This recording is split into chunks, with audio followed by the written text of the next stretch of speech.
কারণ তার শ্বশুরকে নিয়েই আর কি ফর্মটা হচ্ছে, সে মালিকানা দিয়ে দেবে। আর যদি কেউ কোনো ছেলে করে তার নামে এখনো বাড়ির মালিকানা ট্রান্সফার হয়নি, সে না করে দেবে, তখন তার কোনো ডকুমেন্টস দেওয়ার দরকার নেই। যদি মালিকানা হয় তাহলে হয় বাড়ির যে পর্চাটা আছে সেই পর্চার একটা জেরক্স দেবে।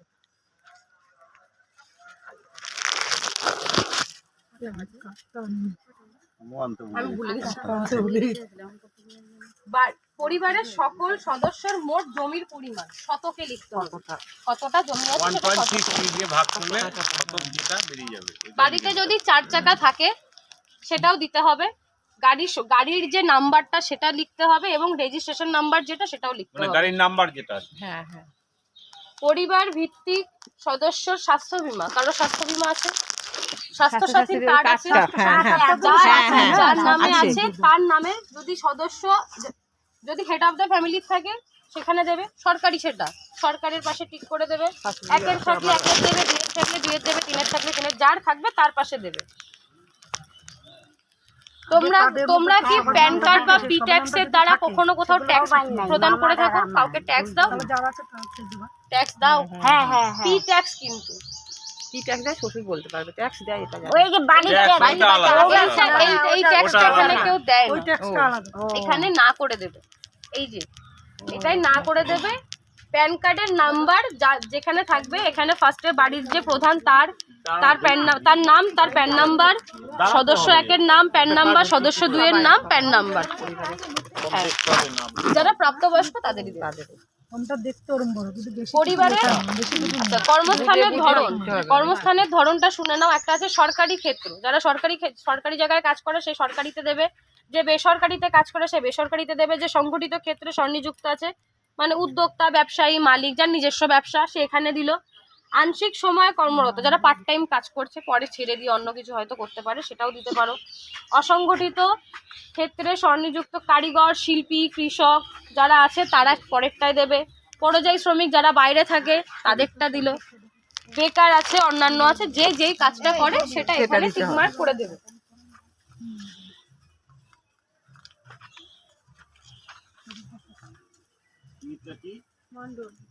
পরিবারে কজন শিক্ষিত আছে?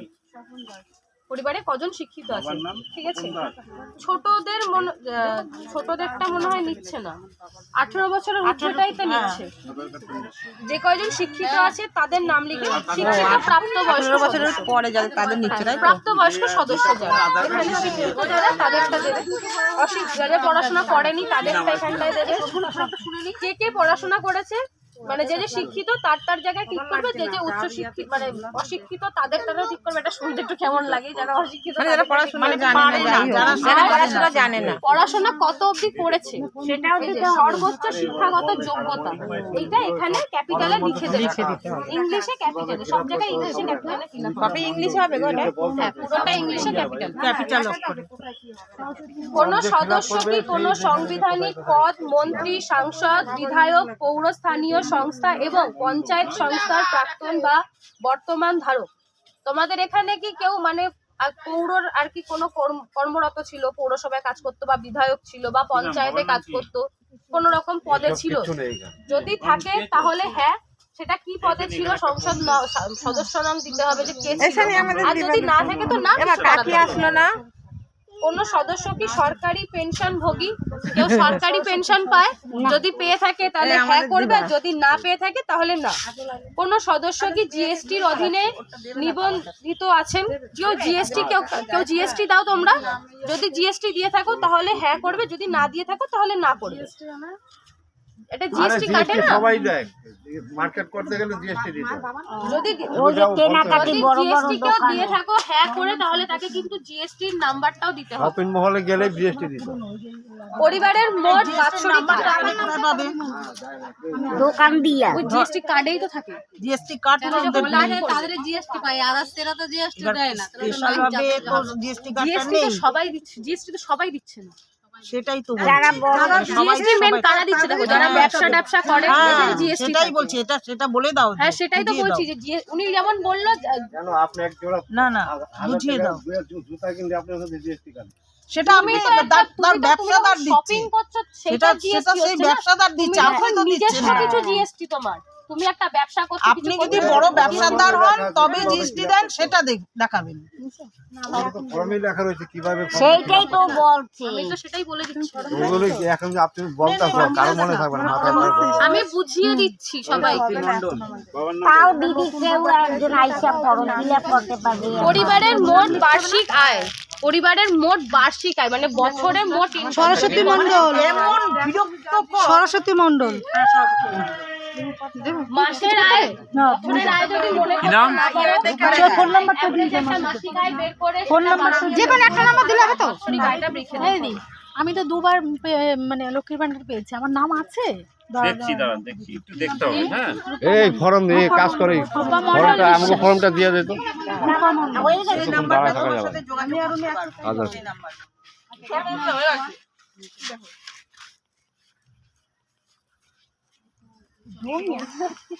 হয়ে গেছে।